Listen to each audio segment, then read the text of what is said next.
Hi, Mahima here from Go Ask Now Academy. I hope you all are doing good. So today we will study the topic 5, which is the propagation of sound as a wave motion. Okay, we have studied wave, we have studied what sound is, but now we will study the propagation of sound as a wave motion. So firstly, a mechanical wave. What is mechanical wave? So mechanical wave is the disturbance produced in the material, medium and advancing with the definite time with the definite speed in the medium without changing its form. The mechanical wave transmit energy and momentum through the motion of the limited particles of a material medium while the material remains unshifted. This is about the mechanical wave. Now, speed in the transverse wave in a solid. When the medium is solid, so that time the speed of the transverse wave will be equals to v as whole square root of theta and then rho, which is modulus of rigidity, and rho is the density.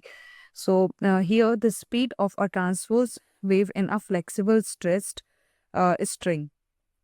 So here v is equals to whole square root of t upon m. So where t is the tension of the string, and m is the mass of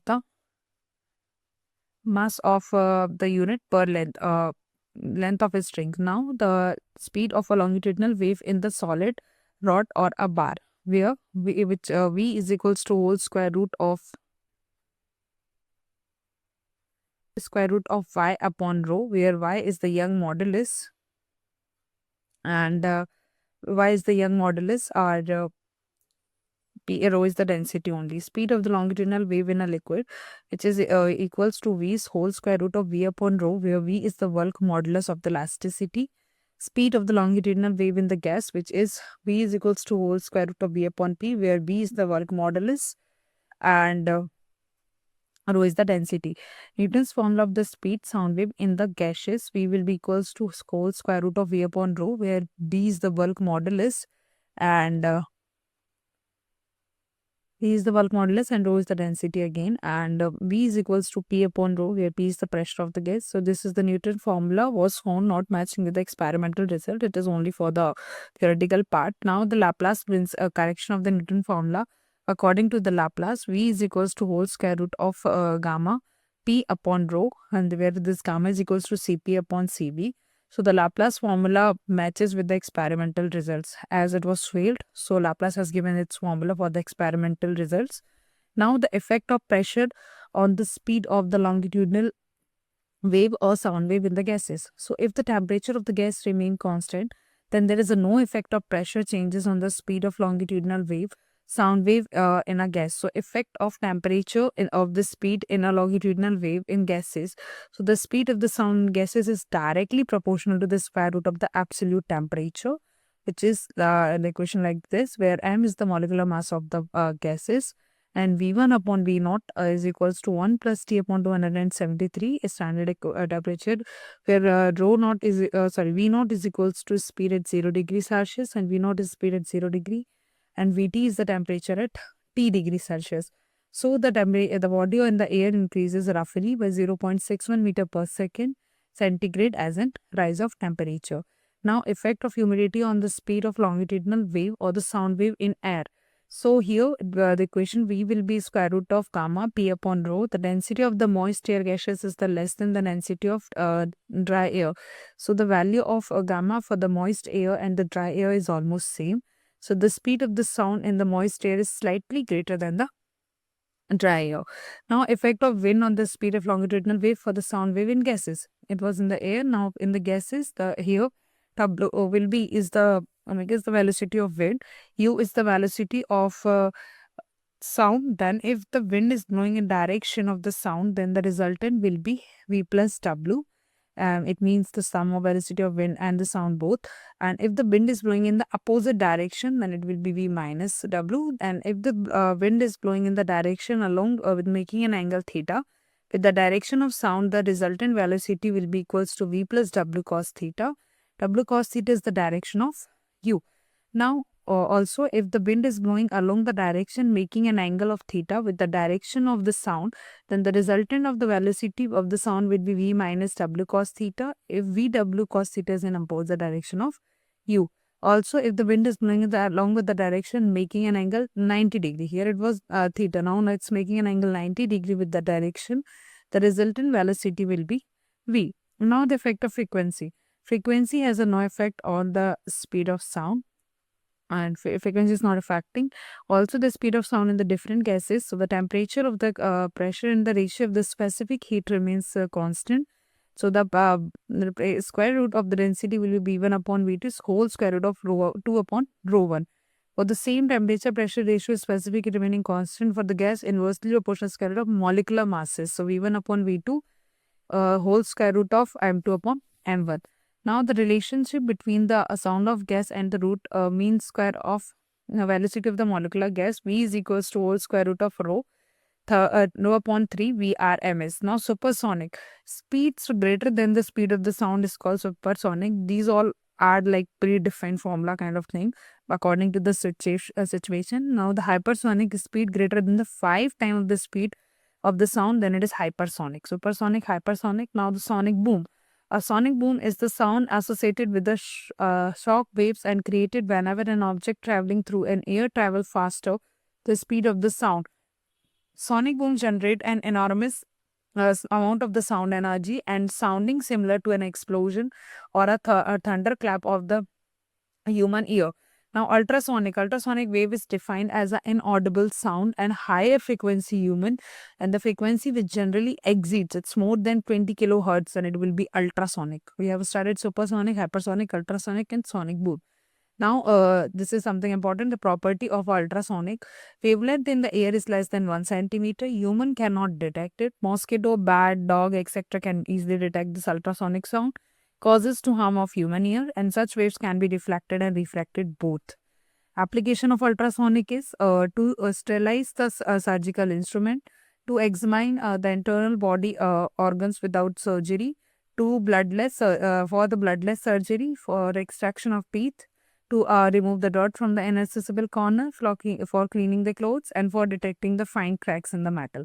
These are the application of the ultrasonic sound. Now, from the above content, we have found some key formulas and key equations as well. So, let's revise it. Speed in the transverse wave solid V is equals to square root of modulus of rigidity and density ratio. The speed of transverse waves is the flexible string V is equals to square root of T upon M. V is equals to T upon pi r square rho, where M is the mass and R is the radius of the string. M is the mass and rho is the density of the material. Speed of longitudinal wave will be V is equals to whole square root of Y upon rho. For the longitudinal wave in liquid, it will be B upon P. Here, Young modulus, here bulk modulus is playing role. Speed of longitudinal wave in the gas will be whole square root of V upon rho, where B is the bulk modulus. Newton's law of formula for the sound wave gases is V is equals to P upon rho, where P is the pressure of the gas. So these are the different formulas for the different condition, like for the different state as well, solid, liquid and gas. Now the Laplace correction for the Newton's law, it will be V is equals to whole square root of rho P upon rho, then where rho is equals to Cp upon Cv, its ratio. And effect of temperature on the longitudinal wave, sound wave gases, this will be B1 upon V naught whole square root of 1 plus T upon 273. Effect of wind on the speed in the longitudinal wave, sound wave in the gases. W is the velocity, U is the velocity of sound. So with respect to the angles, with respect to the direction, it has been like given. The resultant velocity will be plus V when the wind is in the direction of sound. When not, then it will be minus 1. When theta angle has been made, then V plus W cos theta. Then the resultant velocity of sound is V minus W cos theta when wind is blowing the direction of angle theta, with the direction of the sound and W cos theta is in the opposite direction of U. Speed of sound in the different gases. So when the temperature is the pressure ratio and heats are constant, then V1 upon V2 will be equals to whole square root of rho 2 upon rho 1. Also, V1 upon V2 is equals to the molecular mass ratio, which is M2 upon M1. This will be the speed of sound in the different gases. And the relationship between the sound of gases in the root mean square of the molecular mass gases, then this will be equals to V is equals to whole square root of gamma upon 3 and BRMS. So this is all about the key equations and the key formulas. Now let's move ahead with the 1 mark question. If the sound wave travels if any gaseous medium, then at any point of the medium, the process is adiabatic. Okay, this process is adiabatic. The speed of the sound is maximum in steel. In the comparison of air, vacuum, and the water, the speed of the sound is always maximum in the steam. The speed of the sound is not affected by the pressure. No effect of pressure here in the speed of sound. According to the Laplace formula, now only we have started. So this will be the correct formula for the Laplace and the sound, the speed sound of gas. Also write the Newton's law of the formula, sound in the gas, explain the sample use. So V is equals to P upon rho. P is the pressure and rho is the density of the gas. I explained, write the Laplace formula for the speed of the longitudinal wave in the gas. V is equals to gamma P upon rho. P is the pressure, gamma is the P and rho is the density. What is the effect of humidity on the speed of the sound air? So speed of the sound is moist air is slightly more than the dry air. In the moist air, it is more than a comparison of dry air. Also, will the speed of the sound wave hydrogen be gas or more than less than the temperature in the carbon dioxide? It will be more and less as well. So this is all about the 1 mark question. Let's move ahead with the 2 marks question. Why is the sound produced air is not heard by the person deep inside the water? So see, the speed of the sound in the water is the rough 4 times speed of the sound in the air. So it will be like sin I upon r. Obviously, two mediums are there. So there will be the refraction. So the ratio between the incident, the reflection, reflected ray, that will be VA upon VW. 1 upon 4 is equals to 0.5. It will be fourth time. So we'll just keep 1 upon 4. So sound has to undergo refraction to go inside the water. So if R max is 90 degree, then sin I max is equals to 0.25. So the angle I max is equals to, we get 14 degree. So for very narrow angle, incident sound will be not refracted inside the water, and that is why the most of the sound produced in the air does not reach to the person inside the water, because as it is minimum. Okay. Now, show the air of the velocity sound wave increases nearly by the 0.6761 meter per second for the each degree Celsius rise in the air temperature. So we know the ratio, which is V1 upon V0 whole square root of 273 plus T upon 273. We'll substitute the value Vt is equals to V0 1 plus 73 and it's like power 1 by 2. When we expand it dynamically, then we get V0 is equals to 331. So Vt is equals to 331 and this value. So overall, we got the equation. So the velocity of the sound wave increases nearly by the 0.61 meter per second for the each rise of the temperature of air. But this, the velocity has been increased. In a sonometer experiment, the density of the material wire is this, and if the stress wire is this, find out the speed. So V is equals to stress upon density. Substitute both the value and you will get the velocity of value of velocity or the speed, which is equals to 200 meter per second. For the steel, the Young modulus elasticity is 2.9 into 10 raised to the power 11 Newton per meter and the density is given. Find out the velocity. So again, we know the ratio V is equal, we know the formula V is equals to whole square root of Y upon rho. So Young modulus is given, rho value is given, substitute the value and you will get the value velocity of the longitudinal wave of steel, which is 6020 meter per second. So these all are depends on the formula. Just check the given equation, what given values, and accordingly you'll have to put the formula. Like see, the speed of the sound liquid is 1500 meter per second and the density of the liquid is 1.0 into 10 raised to the power 3. So now determine the bulk modulus elasticity. So V is equals to whole square root of B upon rho, we know. So we substitute the value and here we get the value of B is equals to 2.25 into 10 raised to the power 9 Newton per meter. Also, the length of the stretched string is 2 meter and its mass is 8 into 10 raised to the power 3 minus 3 kg. If the tension is 2 kg is applied, then how long transverse wave will take to reach? So we know the formula V is equals to square root of T upon M. T value we have, M value we have. When we substitute it, we get the value of B is equals to 70 meter per second. As we'll have to find the time required, so it will be equals to 2 upon 70. Then we get the value 1 upon 35 seconds. Okay. At a normal temperature and the pressure 1 mole is equals to 4 gram, then the helium occupies the volume of 22.4. Determine the speed of the sound in the helium and where rho is equals given, gamma value is given. So the atmospheric pressure is also given. Molecular mass converted to kg, volume is given, converted to meter. Density value is given. So we'll put the value in this formula. And here we get the value of B, which is the speed of the sound in the helium, which is 967 meter per second. Same, the calculate the ratio of the speed of sound at 0 degree Celsius. So V1 upon Vt is equals to the whole square root of T1 upon T2. We'll substitute the value and simply we get the ratio of V1, V2, which is 1:2. all the numerical based question depends on the formulas, whatever we have studied. See, at the temperature with the speed will sound 1.2 times of the speed at 0 degree. So V1 upon Vt is equals to T1 upon T2. So V1 upon 1.21 we have according to the question. So we will substitute the values, and here when we just rearrange the equation, we get T2 value which is equals to 120 minus 12 degrees Celsius. Also, at what temperature the speed of the sound hydrogen with the same oxygen at 100 degrees Celsius, density of the oxygen is given. P is equals to, this is gamma RT upon M. Then RT R being constant, then T is directly proportional to the M. So T upon TO, then MH upon MO, then P rho H upon O for the different oxygen and hydrogen values. So the ratio for the TH upon C 373, 1 upon 16. So we get here the temperature for the hydrogen will be 223.3 K, which is equals to minus 249.7 degrees Celsius. Now let's move ahead with the 3 marks question. In the summer, the sound of the siren is here louder in the night time than in the daytime to a person on the earth. Why? So see, during the daytime, the summer is the surface, earth becomes hot due to the sun rays. Hence, the air of the earth is hotter than the air above. So we, as we move above to the earth, it becomes denser, and wave is starting from the source situated on the earth beyonds the continuously towards the normal and goes away from the earth. So this is the reason. Okay, therefore the sound of the earth heard as a hearable on the earth. See, in the daytime in comparison of nighttime in the earth's surface. At the night time, the air near to the earth becomes rapidly cold. Yes. So as we move to the earth, it becomes the rarer, and the wave is string to the sound wave situated on the earth band continuously like this. Okay. So away from the reflection and normal to the total internal reflection. Therefore, the sound here louder on the earth because of this in the night time. Okay. Now, what is the effect of the speed of sound air? Derive the necessary formula. So, according to the Laplace formula, V is equals to whole square root of gamma P upon rho.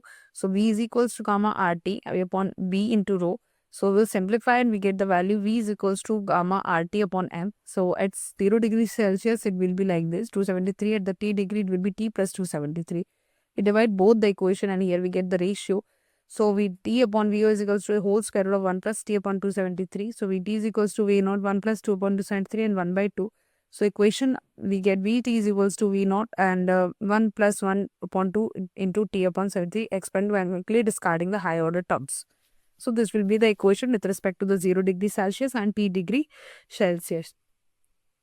Find the ratio of the speed of the sound in the hydrogen and the carbon dioxide at the same temperature. The value is gamma, H2 and CO2 1.4, 1.3 respectively. And the ratio of their molecular masses is 1:22. So V is equals to gamma RT upon M. R and B are being to be the constant. So VH upon BC for the carbon dioxide ratio. So when we simplify it here, we just substitute the value, whatever values you have given. So the ratio between both of them will be 4.867. Almost 90% numericals are same only based on the formula. So calculate the difference in the speed of the sound air at minus 3 degrees Celsius, 60 centimeter. Pressure of the mercury is 30 degrees Celsius, 75 centimeter of the pressure or mercury. The speed of the sound air is given. So V is equals to whole square root of gamma RT upon M, and gamma R and R being constant. So V is directly proportional to the square root of T. So V1 upon V2 is equals to T1 upon T2. So it will be like V30 upon V0, and then we will substitute the value. Here we get for the V30 it will be 349.8 meter per second, and for the ratio when we substitute the value, here we get for the minus 3 degree it will be like 30.17 meter per second. So the difference between both of them will be equals to 19.63 meter per second. Okay, now let's move ahead with the case-based question. Here you will have case, and on the basis of that you will have to answer some question. Longitudinal and the transverse waves are defined are the waves those capable for the displacing the medium of the direction either in the direction of the wave. Opposite longitudinal mechanical wave are known as compressional wave. This is because of the mechanical wave produced through the compression rarefaction through the medium. These waves are called pressure waves. Sound waves like vibration, P wave created through the earthquakes, etc., and some kind of longitudinal wave A transfer wave is defined as the moves of the perpendicular direction of vibration, one of the most important example of transfer waves, and created to the drum beating and the membrane of the drum perpendicular to the surface. Another example of the transfer wave is light. Transfer waves travel through the crest and the trough, and the transfer wave are the most important solid. Those have a profound elasticity in some cases. The deformation of the material wave is called a shear wave. So, which wave is known as the shear wave? Here, the transfer wave is known as the shear wave. Transfer waves are the mostly present in the solid. Those have the profound elasticity in the some cases, and the material wave is called shear wave. Beating of the drum is a transfer wave. Here only we have studied it. So, whatever you have studied in the case, with respect to that only you'll have to answer these questions. Now, assertion and the reason-based question. We have assertion and reason. On the basis of that, we'll have to conclude. First, see, the transfer waves cannot travel through the gaseous medium, and the reason is gas cannot sustain the shearing stress. So, firstly, in the transfer waves, the particle motion is normal to the direction of the propagation of wave. Okay, so therefore, the wave propagates each element of the medium and undergoes to the shearing strain. Transfer waves can therefore be propagated only in those medium which can be sustained shearing stress. So assertion is correct, yes, and as well as reason is also correct that transfer waves cannot travel in the gas medium. Also, gas cannot sustain in the uh, sustain in the shearing stress. So here, the assertion and the reason both are true, and the reason explains the assertion as well. So we can conclude that option number A is the correct one. Another assertion is light wave can travel through the vacuum and wave cannot. Reason is light wave can be polarized, but the wave cannot be sound wave cannot be polarized. So here we know that light wave can be travel through the vacuum. Yes, we know that. So yes, option is correct. But when we talk, light wave can be polarized, but sound wave cannot be polarized. So this option is also correct, but they both are not correlated. So yes, both A and B are correct, but R is not a correct explanation of A. Now, one more is like two persons on the surface of the moon cannot talk to each other, and there is no atmosphere in the moon. So, sound waves require a material medium, right, to travel. As there is no atmosphere or no vacuum in the surface of the moon, as we know. So, therefore, sound wave cannot be reached from one person to another. So, here the both options are correct. Atmosphere is also not there. Two person cannot connect each other. So, option A is the correct that both A and are true, and R is the correct explanation for A as well. Also, one more question, like if the length of the pipe open to both ends and fundamental frequency is 320 hertz, then the radius of the pipe is 1 centimeter. Then considering the speed sound is 320. So reason are also given. If one end of the pipe is closed, then frequency remains. So see, for the pipe open from the both end, fundamental frequency 320, B by 2 L plus 2 L, length is increased. So R we get 1 centimeter. So assertion is true. For the both the pipe close from the one end, so fundamental frequency will be N is equals to 162. So reason is false. So only the assertion is correct over here. Now the last one is, if the tension of the stress this thing is increased and its frequency is also increased, reason is only this. So we know that N is equals to 1 by 2 L and whole square root of T by M. So the tension is stress increase if frequency is also increased. So if the assertion is true, but as it's not according to the equation, the reason is not correct. Only assertion is true. So this is all about the topic 5. Still you have any doubts or you want a teacher to guide you personally, join our one-to-one live tutoring at Goa Smart Academy. We will help you to learn each and every concept with ease. So thank you. Thanks for watching. Stay tuned for the next videos. Thank you so much.